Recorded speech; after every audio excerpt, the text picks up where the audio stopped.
الله أكبر الله أكبر.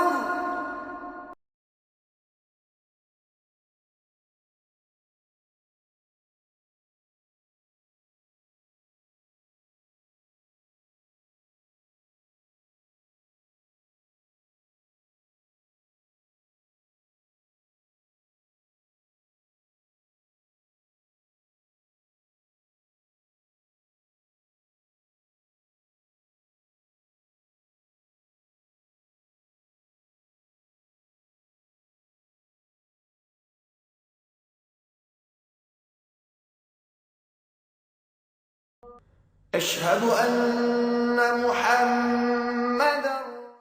إن الحمد لله نحمده ونستعينه ونستغفره ونعوذ بالله من شرور أنفسنا ومن سيئات أعمالنا. من يهده الله فلا مضل له ومن يضلل فلا هادي له، وأشهد أن لا إله إلا الله وحده لا شريك له، وأشهد أن محمدا عبده ورسوله. أما بعد، اللهم علمنا ما ينفعنا وانفعنا بما علمتنا وزدنا علما نافعا وعملا صالحا يا رب العالمين. قابل احترام معزز بھائیوں، ساتھیوں اور ہماری ماؤں اور بہنوں، یہ کتاب بلوغ المرام کا باب الاذان کا درس نمبر 19 جس میں حدیث نمبر 20 پیش کرنے جا رہا ہوں. وعن جابر رضی اللہ عنہ ان رسول اللہ صلی اللہ علیہ وسلم قال لبلال اذا اذنت فترسل واذا اقمت فاحذر واجعل بين اذانك واقامتك قدر ما يفرغ الاكل من اكله. الحديث رواه الترمذي وضعفه. حدیث کا ترجمہ حضرت جابر رضی اللہ عنہ سے مروی ہے کہ رسول اللہ صلی اللہ علیہ وسلم نے حضرت بلال رضی اللہ عنہ سے فرمایا، جب اذان کہو تو ٹھہر ٹھہر کر کہو، ٹھہر کر کہو، جلدی مت کہو، آرام سے، اور جب تکبیر کہو تو ذرا جلدی کہو. اذان اور اقامت کے مابین اتنا وقفہ کرو کہ کھانا کھانے والا اپنے کھانے سے فارغ ہو جائے، یعنی تاکہ جماعت میں شریک ہو سکے. ابن حجر رحمہ اللہ کہتے ہیں پھر حدیث پوری بیان کی. الحدیثہ ایک لفظ کا یہ ترجمہ کیا ہو رہا ہے؟ پھر حدیث پوری بیان کی، یعنی ابن حجر رحمہ اللہ نے پوری حدیثیں نہیں بیان کی. الحدیث یہ لفظ یعنی باقی حدیث میں اور کلمات ہیں جس کو میں چھوڑ رہا ہوں، باقی حدیث ہے. اسے ترمذی نے روایت کیا ہے اور ضعیف قرار دیا ہے. اسے ترمذی نے روایت کیا ہے اور ضعیف قرار دیا ہے. جب ترمذی نے ضعیف قرار دیا تو اس کا یہ کیوں ذکر کیا؟ یہ بار بار یہ سوال کیا گیا، اس کا جواب واضح ہوا. مزید اس کی وضاحت ہوگی جب فقہ الحدیث، حدیث کا جو فقہ یا جو مستنبط فائدے ہیں جب بیان کروں گا. تو یہ حدیث کا سمجھیے اس میں دو اہم باتیں ہیں اذان کے متعلق. نمبر ایک کہ جب اذان کہو تو ٹھہر ٹھہر کر کہو، اور اقامت میں جلدی کرو.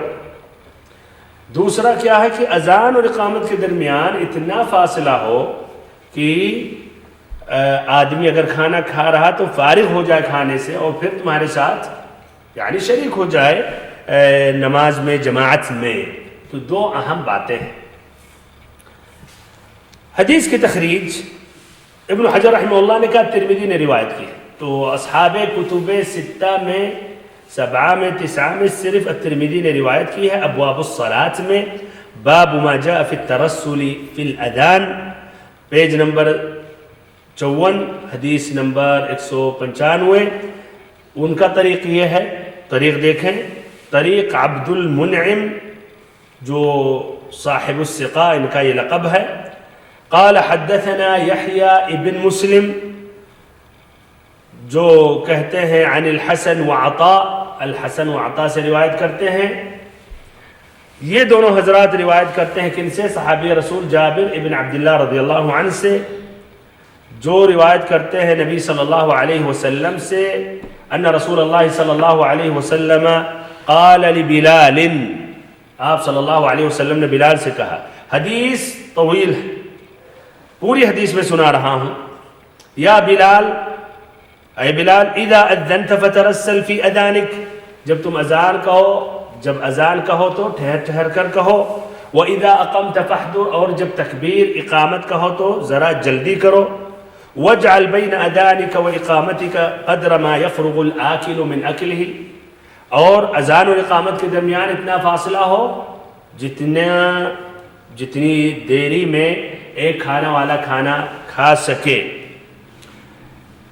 یہاں تک تو ابن حجر رحمہ اللہ نے بیان کیا۔ حدیث کی تکمیل اس طرح ہے جو سامنے دیکھ سکتے ہیں، وَالشَّارِبُ مِنْ شُرْبِهِ، ایسے ہی جو پانی پی رہا ہے، یا کہیے کہ ایسے اور چیزیں پی رہا ہے، مثلا دہی پی رہا ہے، اپنے دور میں کہہ سکتے ہیں اب چائے پی رہا ہے۔ وَالْمُعْتَصِرُ إِذَا دَخَلَ لِقَضَاءِ حَاجَتِهِ، ایسے ہی وہ آدمی جس کا پیٹ ایٹھ رہا ہے اور وہ قضائے حاجت کے لیے باتھ روم میں بیت الخلاء میں داخل ہو گیا ہے، بمعنی قضائے حاجت والا جسے اچانک یہ ضرورت پڑ گئی۔ وَلَا تَقُومُوا حَتَّى تَرَوْنِي، آخری پھر جملہ ہے وَلَا تَقُومُوا حَتَّى تَرَوْنِي، اور نہ کھڑے ہو یہاں تک کہ تم مجھے دیکھ نہ لو، یعنی نماز کے لیے جماعت کے لیے کھڑے نہ ہو جاؤ جب تک مجھے نہ دیکھ لو۔ امام کو، جب امام آ جائے امام کو دیکھ لو تب تم کھڑے ہو جاؤ۔ یہ ترمذی رحمہ اللہ کا یہ لفظ ہے، پوری حدیث میں نے بیان کی۔ ترمذی رحمہ اللہ نے حدیث روایت کرنے کے بعد کیا کہا، جس کی طرف اشارہ کیا ابن حجر رحمہ اللہ نے، اخرجہ الترمذی وضعفہ، ترمذی نے حدیث کی روایت کی اور اسے ضعیف قرار دیا۔ تو کیا کہا ترمذی نے، کہاں سے ابن حجر نے بات لی، وہی حدیث سنن ترمذی میں روایت کرنے کے بعد ترمذی نے کہا حدیث جابر هذا لا نعرفه الا من هذا الوجه من حديث عبد المنعم وهو اسناد مجهول وعبد المنعم شیخ بصری، ادھر اشارہ کیا الترمذی نے کہ حدیث ضعیف ہے۔ کیا کہہ رہے ہیں کہ یہ حدیث جو جابر رضی اللہ عنہ کی حدیث ہے صرف اسی وجہ، اسی طریق سے معروف ہے، یعنی اوروں نے اور اس کے طریق نہیں مل رہے ہیں جس سے سپورٹ ملے۔ حدیث عبد المنعم، یہی عبد المنعم جو تنہا اکیلے روایت کر رہے ہیں کن سے، یحییٰ بن مسلم، طبعا یہ کہہ رہے ہیں ترمذی نے تنہا روایت کر رہے ہیں، لیکن حقیقت میں عمرو بن قائد نے روایت کی ہے، جس طرح کی ادھر ہے عمرو ابن فائد نے روایت کی ہے، لیکن اس کے بعد یحییٰ بن مسلم اکیلے روایت کر رہے ہیں، حسن و عطا یہ دو ہو گئے، تو یہ مراد ادھر ہے کہ اشارہ ہے کہ حدیث ضعیف ہے، اور کہہ رہے وہ ہوا اسناد مجہول، یہ اسناد مجہول ہے۔ وہ عبد المنعم شیخ بصری، عبد المنعم یہ شیخ یہ تعریف نہیں ہے، تزکیہ نہیں ہے۔ شیخ جس طرح کی کہا جائے کہ آدمی، تو اگر کسی کو کہا جائے آدمی تو یہ مصطلح الحدیث میں محدثین کے نزدیک یہ تزکیہ توثیق نہیں ہے، یعنی کوئی معنی نہیں ہے، اس کا کوئی خاص معنی نہیں ہے، تزکیہ نہیں ہے۔ تو بہرحال یہ سند اب اس طرح، یہ سند ترمذی کی یہ کیا ہے ضعیف ہے، بہت صحیح ہے۔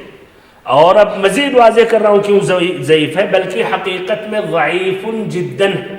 کیوں ضعیف جداً ہے، سنیے۔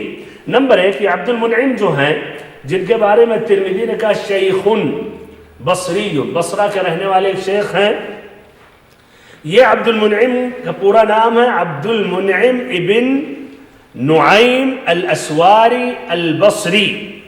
ابو حاتم اور بخاری نے ان کے بارے میں کہا منکر الحدیث، کیا کہا؟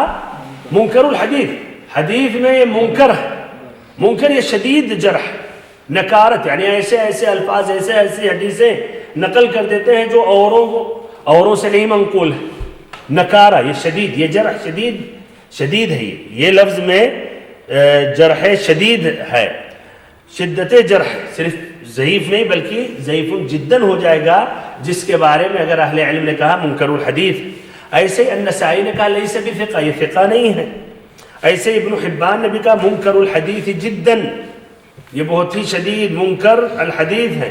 لا يجوز الاحتجاج به اذا وافق الثقات فكيف اذا انفرد باوابد، کہ اگر یہ ثقہ جو راوی ہیں اگر ان کی موافقت کرے تب بھی یہ قابل حجہ نہیں ہے، قابل اعتماد نہیں ہے، تو اگر منفرد ہو کے کوئی روایت کرے تو کیسے قابل اعتماد ہوں گے؟ یعنی ایک آدمی کی بات اگر وہ اوروں کی تائید، یعنی اوروں نے بھی وہی بات روایت کی، نہیں مانیں گے آپ، کیوں؟ اس لیے ضعیف جداً ہے۔ تو اگر اکیلے تنہا روایت کر رہے ہیں تو من باب اولا۔ تو یہ نمبر ایک عبد المنعم ہے اس میں۔ اور ابن حجر رحمہ اللہ نے، ابن حجر رحمہ اللہ ان کی کتابیں جو ہیں تہذیب التہذیب، تقریب التہذیب، تقریب التہذیب میں اہل علم کے متعدد اقوال کا مقارنہ کر کے خلاصہ بیان کرتے ہیں، اور غالباً ان کا خلاصہ صحیح رہتا ہے۔ بہرحال وہ بھی اجتہاد ہے، کبھی کبھی اہل علم اعتراض کرتے ہیں، لیکن غالباً ان کا خلاصہ مختصر یعنی اہل علم تسلیم کرتے ہیں۔ تو یہ کہتے ہیں خلاصہ کیا انہوں نے کہا عبد المنعم کے بارے میں؟ کیا رہا؟ ضعیف بس کہا، یا لیس بثقہ کہا، یا متروک کہا، یا منکر کہا؟ ان کو کہا متروک، اور متروک یہ وضاع کذاب کے بعد والا رتبہ آتا ہے، یعنی بہت ہی ایسا آدمی، ایسا راوی بہت ہی گیا گزرا ہے، یعنی حدیث کے اعتبار سے، دین کے اعتبار سے بھائیو ممکن ہے صالح ہو، نہیں دینی فیصلہ نہیں کیا جا رہا علم الحدیث میں، دینی ممکن ہے متقی، پرہیزگار، عبادت گزار، تہجد گزار، روزہ رکھنے والا، وہ الگ مسئلہ، دین کا مسئلہ اس کے لیے ہے۔ اہل علم یہاں دین بس نہیں دیکھتے، دین کے ساتھ اس کا ذاکرہ اور حافظہ دیکھتے ہیں، سمجھ رہے دونوں۔ تو المہم اس اعتبار سے متروک، خلاصہ یہی ہے۔ بہرحال پورے کتب ستہ میں، پورے کتب ستہ میں یہ عبد المنعم جو آ رہے ہیں، یہ صرف ان کا ایک مقام پر تذکرہ ہوا یہاں ترمذی میں بس۔ تب بھی ان کے بارے میں دیکھیں اہل علم پورا آپ دیکھیں گے تو پورا ترجمہ پائیں گے، جبکہ ایک مرتبہ بس پورے کتب ستہ میں حدیثیں آپ شروع سے آخر پڑھ لیں، یہ عبد المنعم کا تذکرہ کہاں آئے گا؟ ایک مقام پر، کہاں؟ الترمذی میں، وہی جو حدیث جو آپ کے سامنے ہے۔ اچھا، دوسرے راوی یحییٰ بن مسلم، یہ کون ہے؟ عبد المنعم کے شیخ ہے کہ نہیں؟ عبد المنعم کے شیخ ہیں، استاد ہیں نا، انہی سے تو روایت کر رہے ہیں۔ یحییٰ بن مسلم جو شیخ عبد المنعم ہیں، جن کو کہتے ہیں یحییٰ البکا، امام احمد نے کہا لیس بثقہ، یہ ثقہ نہیں ہے۔ ایسے ہی ابو داؤد والنسائی نے بھی کہا لیس بثقہ۔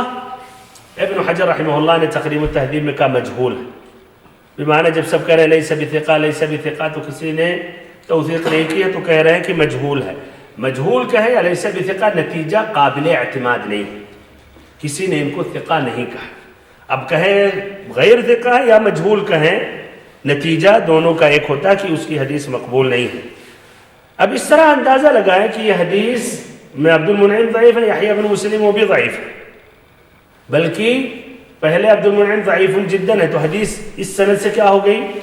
حدیث ضعیف جداً یا ضعیف بس؟ ضعیف جداً۔ حقیقت میں الترمذی رحمہ اللہ نے تو کہا کہ عبد المنعم منفرد ہیں، وہ اکیلے روایت کر رہے ہیں ابن مسلم، ان کا ساتھ کسی نے نہیں دیا، لیکن حقیقت میں کسی اور نے سپورٹ کیا یا نہیں؟ عمرو ابن فائد نے کیا ہے، الحاکم کے حاکم روایت کرتے ہیں مستدرک میں، وہ ان کا سند ہے عمرو ابن فائد جو روایت کرتے ہیں یحییٰ ابن مسلم سے۔ اچھا، یحییٰ ابن مسلم تو مجہول ہے، تو سند ضعیف ہے، اس کو ضعیف جداً کہہ سکتے ہیں، اب تک ضعیف ہی کہیں گے، لیکن دیکھتے ہیں عمرو بن فائد یہ کیسے ہیں۔ عمرو بن فائد جو ہیں ان کے بارے میں الدارقطنی نے کہا متروکن، تو اس طرح یہ دوسری سند کیا ہو گئی؟ یہ بھی کیا ہو گئی؟ ضعیف جداً ہو گئی۔ اچھا، مان لیتے عمرو بن فائد ثقہ تھے، تو اس حدیث کو کیا کہیں گے؟ ضعیف۔ کیوں ضعیف؟ یحییٰ بن مسلم کی وجہ سے۔ بہت صحیح، ماشاءاللہ۔ بہرحال ادھر تعجب کی ایک بات ہے، سبحان اللہ، الحاکم نے کہا رحمہ اللہ لا اعرف له اسنادا غیر هذا، اس حدیث کے بارے میں صرف ایک ہی اسناد میں جانتا ہوں، اور ترمذی نے ادھر کہا عبد المنعم کے بارے میں اکیلے روایت کر رہے ہیں، جبکہ حقیقت میں یحییٰ ابن مسلم سے دو نے روایت کی۔ الحاکم نے عمرو بن فائد کا ذکر کیا اور کہا یہ صرف ایک ہی اسناد ہے، اور ترمذی نے عبد المنعم کا ذکر کیا اور کہا کہ یہ ایک ہی اس کا اسناد اور حقیقت میں دو اسناد ہے۔ بہرحال اب آگے بڑھتے ہیں، لیکن آخری جو جملہ ہے وَلَا تَقُومُوا حَتَّى تَرَوْنِي، تم لوگ نماز کے لیے نہ کھڑے ہو یہاں تک کہ مجھے دیکھ نہ لو. یہ بھائیو مروی ہے دوسرے اسناد سے، امام بخاری امام مسلم نے روایت کی ہے. تو یہ جملہ صحیح ہے، وَلَا تَقُومُوا حَتَّى تَرَوْنِي، یعنی دوسرے حدیث سے، صحیح حدیث سے یہ جملہ مروی ہے. باقی شروع والا یہ جو ہے وہ نہیں مروی ہے، تو اس طرح وہ ضعیف ہے، بلکہ ضعیف جداً ہے. بھائیو اور محترم ساتھیو، اس حدیث کی روایت ابو ہریرہ بھی کرتے ہیں، علی بن ابی طالب بھی کرتے ہیں، یعنی اسی معنی، یہی معنی کہ اذان آدمی ٹھہر ٹھہر کر دے، تکبیر جب کہے تو جلدی کرے، اور اذان اور اقامت کے درمیان فاصلہ ہو، یہاں تک کہ کھانے والا کھا لے، پینے والا پی لے، باتھ روم جانے والا اپنی حاجت سے فارغ ہو جائے. اس معنی پر اور بھی حدیثیں مروی ہیں. ابو ہریرہ رضی اللہ عنہ کی حدیث جو بیہقی نے روایت کی ہے، مجلد 1 پیج نمبر 429، علی بن ابی طالب رضی اللہ عنہ سے بھی مروی ہے. جو الدارقطنی نے روایت کی ہے، مجلد 1 پیج نمبر 238، عمر رضی اللہ عنہ سے مروی ہے. عمر رضی اللہ عنہ کا قول، یعنی حدیث کیا ہے؟ موقوف. الدارقطنی نے روایت کی ہے یہ اپنی السنن میں، مجلد 1 پیج نمبر 248، اور ایسے بیہقی نے بھی مجلد 1 پیج نمبر 328، یعنی عمر رضی اللہ عنہ کا قول. لیکن یہ تمام اسانید ضعیف ہیں، تمام احادیث یہ ضعیف ہیں. لیکن بھائی اور محترم ساتھیو، اس کا معنی مطلب صحیح ہے. معنی مطلب کیا ہے؟ صحیح ہے. اور شریعت کے اور جو عمومی باتیں ہیں وہ اس سے یہ تائید ملتی ہے، جس طرح کی اس کی وضاحت ہوگی باذن اللہ عز و جل جب فقہ الحدیث بیان کروں گا. اب حدیث کی طرف واپس ہوتے ہیں اور دیکھتے ہیں یہ الفاظ، اذا اذنت فترسل، جب اذان کہو تو ٹھہر ٹھہر کر آرام سے کلمات اذان ادا کرو، جلدی اور تیزی نہ کرو. یہ اذان کے بارے میں آرام سے، جس طرح اللہ اکبر اللہ اکبر، یعنی مثلا 3 منٹ لگ سکتا ہے، 2.5 منٹ.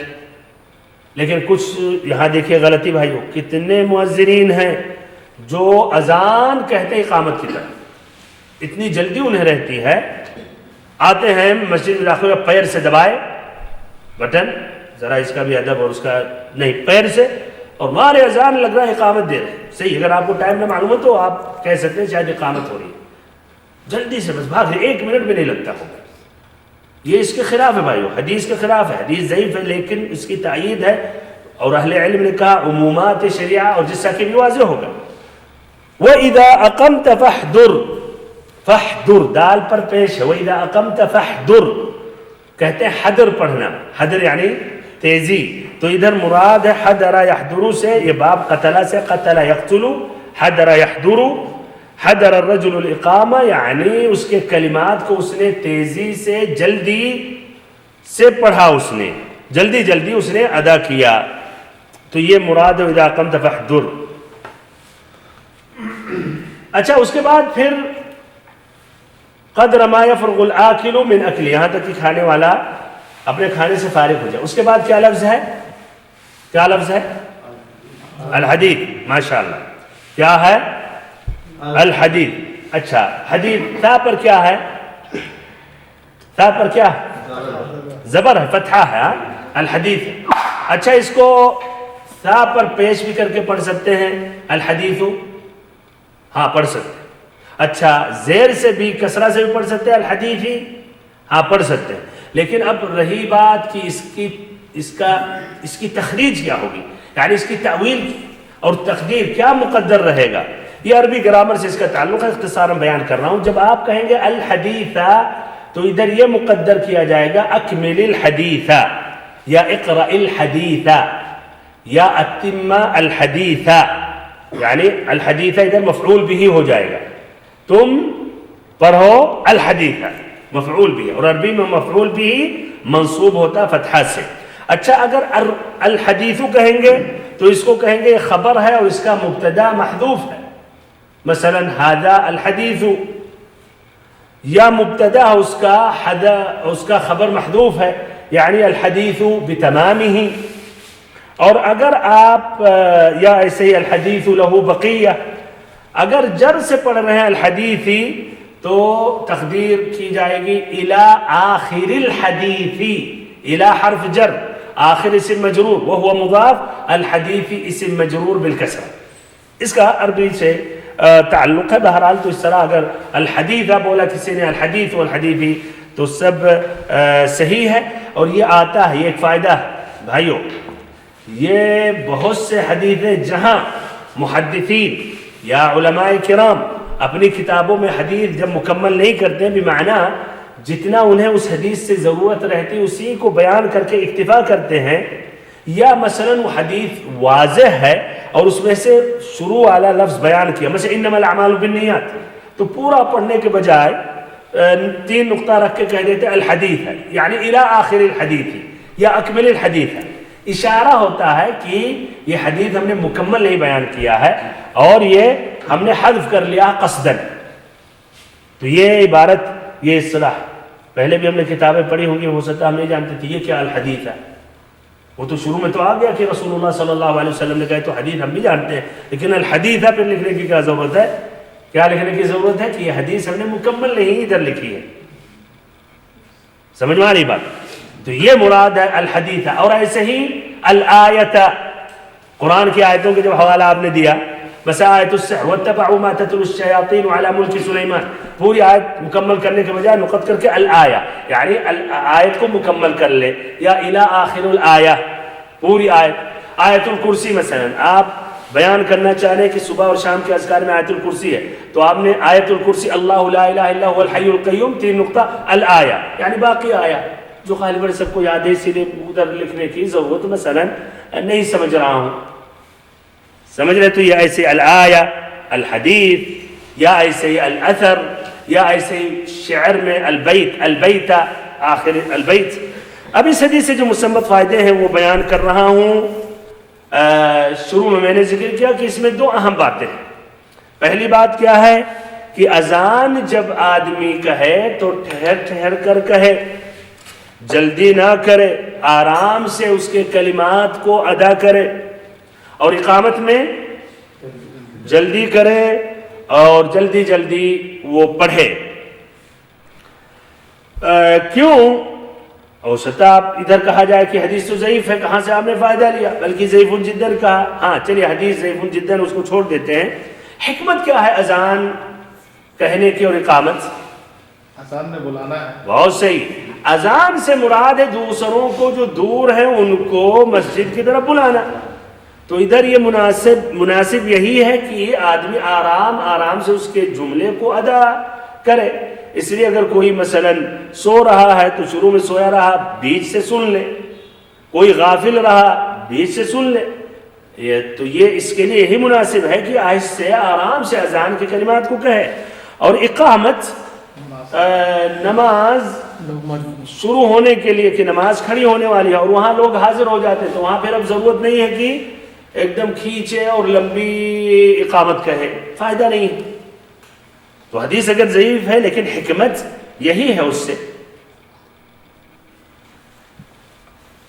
الصنعانی رحمہ اللہ نے یہی کہا کہ حدیث تو ضعیف ہے لیکن یقویہ المعنی الذی شرع له الاذان. لیکن اگر اذان میں دیکھا جائے کہ اس کا معنی مطلب حکمت کیا ہے تو اس سے بات واضح ہوتی ہے کہ اذان کو آہستہ ادا کرنا چاہیے اور ایسے ہی اقامت کو جلدی ادا کرنا چاہیے. یہ نمبر 1 یہ دلیل. دوسری دلیل اس میں ایک اثر مروی ہے مصنف ابن ابی شیبہ میں، اس میں آتا ہے کان ابن عمر یحدم الاقامہ، کان ابن عمر یحدم الاقامہ، کہ ابن عمر رضی اللہ عنہما اقامت یعنی تکبیر کو جلدی کہتے تھے، جلدی جلدی اس کو پڑھتے تھے. تو یہ پہلا سبق اور پہلا فائدہ. دوسرا سبق، دوسرا فائدہ یہ ہے کہ اذان اور اقامت کے درمیان کیا فاصلہ ہونا چاہیے، وقفہ ہونا چاہیے، انتظار کرنا چاہیے، یہاں تک کہ کھانے والا کھانے سے فارغ ہو جائے، کپڑا پہننا ہے، تیاری کرنی ہے، کر سکے، وضو کرنی ہے، تاکہ وہ جماعت میں شامل ہو جائیں اور ایسے ہی نماز شروع سے مل جائے، جماعت شروع سے مل جائے اور نماز ان کی کوئی رکعت نہ چھوٹے. ادھر بھی یہی بات آئے گی کہ اچھا حدیث تو ضعیف ہے, ایک ہی حدیث ہے نا, تو حدیث تو ضعیف ہے بلکہ ضعیف جداً ہے, تو اس کا بھی وہی معنی بھائیو. حکمت کیا ہے اذان دینے کا کہ دور والوں کو لایا جائے, تو کیا ابھی حکمت اذان دینے کے بعد فوراً اقامت شروع کر دے؟ نہیں. تو یہ اس کے حدیث ضعیف ہے, لیکن حقیقت میں اذان کی جو حکمت ہے, جو اس کا مقصد ہے, وہ مقصد یہ ہے کہ لوگ حاضر ہو جائیں, تو اسی لیے ٹھہرنا یہ ضروری ہے. اور اذان کے بعد فوراً اگر اقامت آپ نے کہہ دیا تو مقصد پورا نہیں ہوتا ہے. صنعانی رحمہ اللہ کا یہ قول گزر گیا, اور اس پر اور حدیثوں سے استنباط کیا جا سکتا ہے کہ انتظار کرنا چاہیے. مثلا امام بخاری نے کتاب الاذان میں یہ ایک باب باندھا, باب کم بین الاذان والاقامہ, کہ اذان اور اقامت کے درمیان کتنا فاصلہ ہونا چاہیے. اور اس میں انہوں نے عبداللہ ابن مغفل رضی اللہ عنہ کی حدیث بیان کی, بین کل اذانین صلاۃ, ہر دو اذان یعنی اذان اور اقامت کے درمیان نماز ہے, وہ نفل اور سنت یا سنت راتبہ. اور ایسے انس رضی اللہ عنہ کی حدیث, انس رضی اللہ عنہ کی حدیث گزر گئی نواقض الوضو میں, کہ صحابہ کرام عشاء میں انتظار کرتے تھے نبی صلی اللہ علیہ وسلم کا, اور پھر نیند آنے لگتی تھی, یا ایسے ہی کبھی کبھی سر ان کا جھک جاتا تھا. اس کا معنی مطلب کیا کہ انتظار کرتے تھے, ایسے ہی وہ انتظار کرتے تھے. ایسے یہ بھی حدیث سے ہیں مغرب کے بعد پڑھنے میں. بہرحال فجر کے بارے میں آتا ہے, نبی اکرم صلی اللہ علیہ وسلم اذان ہوتی تھی, 2 رکعت نفل پڑھتے تھے, اور 2 رکعت نفل پڑھنے کے بعد آپ صلی اللہ علیہ وسلم اپنے دائیں بازو لیٹ جاتے تھے. اور پھر یہ بھی آتا تھا کہ نماز کو نکلنے سے پہلے عائشہ رضی اللہ عنہا سے بات کرتے تھے, پھر نماز کے لیے نکلتے تھے. تو انتظار ہے یا نہیں؟ انتظار. اور یہ صحیحین میں ثابت. مغرب جو سب سے جلدی کی جاتی ہے, جس کی علامت تقریباً سبھی کو واضح ہو جاتی ہے کہ مغرب کا ٹائم داخل ہو گیا, جیسے سورج ڈوبنے کے ساتھ ہوتا ہے. تو مغرب کا ٹائم ایک مسلمان اذان دینے سے پہلے بھی تقریباً جان جاتا ہے کہ قریب ہو گیا, بخلاف مثلا اگر گھڑی نہ ہو تو ظہر اور عصر ہے کہ نہیں. تو وہ مغرب کے لیے تب بھی انتظار کرنا چاہیے, جس طرح کی حدیث میں کیا کہ صلو قبل المغرب, صلو قبل المغرب, کہ مغرب سے پہلے پڑھو, مغرب سے پہلے پڑھو. آپ نے تیسری مرتبہ کا کلمہ عشاء, اور صحابہ کرام اس طرح پڑھتے تھے, 2 رکعت پڑھتے تھے مغرب کی نماز سے پہلے. ایسے ہی ظہر میں آپ صلی اللہ علیہ وسلم تاخیر کرتے تھے یہاں تک کہ ابراد کا وقت داخل ہو جائے. عشاء میں آپ صلی اللہ علیہ وسلم تاخیر کرنا پسند کرتے تھے. جب لوگ اکٹھا ہو جاتے تھے تو جلدی جماعت کھڑی کر دیتے تھے, اور جب تاخیر کرتے تھے کچھ تاخیر کرتے تھے. تو یہ انتظار ہے, انتظار ہونا چاہیے تاکہ لوگ آرام سے آ جائیں. تو اذان کے بعد فوراً اقامت کہنا یہ صحیح نہیں ہے. معنی اذان میں جو ہے, جو حکمت, اس سے یہ ہم دلیل پکڑتے ہیں. اور پھر ایسے ہی جو اور حدیثیں ہم نے اس مسئلے میں پیش ہم نے کی. تبھی بھائیو تعجب کے بات ہے, اپنے یہاں بہت سے ملکوں میں مغرب میں رمضان میں بھی اذان کے بعد فوراً اقامت شروع کر دیتے ہیں, یہاں تک کہ لوگوں کی جماعتیں چھوٹ جاتی ہیں. اب آپ کو جماعت کے ساتھ نماز پڑھنی ہے تو کھجور پانی لے کر مسجد میں پہنچے. عجیب, یہ کوئی اتنی جلدی بازی, خیال کرنا چاہیے, تو معقول ہونا چاہیے. اور اس سے ہو رہا اندازہ یعنی کھانے سے فارغ ہو جانے, لوگ اس کی تقدیر کرنی چاہیے, کتنا اندازہ 15 منٹ 20 منٹ کچھ ہونی چاہیے. مغرب میں مثلا کم سے کم 5 منٹ, تو یہ اس کا یہ وقفہ ہونا چاہیے تاکہ لوگ جماعت میں پہنچ جائیں. اور ساتھ ساتھ اتنی تاخیر بھی نہیں کرنی چاہیے. کچھ امام ہوتے تاخیر کرتے, اپنے مزاج سے لوگوں کو چلاتے, کبھی جلدی میں رہتے تو جلدی جماعت شروع کر دیتے, اور کبھی انہیں کچھ کام رہتا بزی رہے تو سب کو. یہ بھی حقیقت میں یہ غیر مناسب ہے. اس طرح اس حدیث کے متعلق بات مکمل ہو گئی. بارک اللہ فیکم لحسن استماعکم وجزاکم اللہ خیرا. سبحانک اللہم وبحمدک لا الہ الا انت نستغفرک ونتوب الیک وصلی اللہم وسلم وبارک ونعم علی عبدک ورسولک محمد.